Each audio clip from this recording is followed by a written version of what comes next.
In order to use a person in his plans and designs, God will first test him to be sure that such a person can be trusted. And here are some of the ways God uses to test man. A test of reverence for God. Every person who does not fear God will never be useful in his hands. Many people believe they are afraid of God, but they are not really afraid of him. No person who says they fear God will live in lawlessness and do what God does not like. Scripture says in Proverbs chapter 16 verse 6, "Love and faithfulness atone for sin, and the fear of the Lord leads away from evil." A good example of a biblical character who ran away from evil because he was afraid of God is Joseph. In the house of Potiphar, he was as a servant, and next to him there was no overseer who would say whether he was doing something right and whether he was keeping the commandments of God. Despite the fact that he was in a corrupt country where he was allowed to do anything,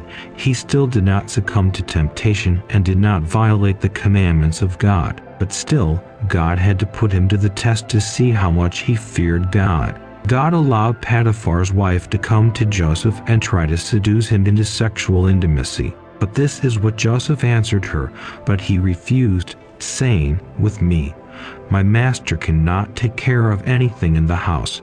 Everything he owns, he entrusted to me. In this house I am the most important.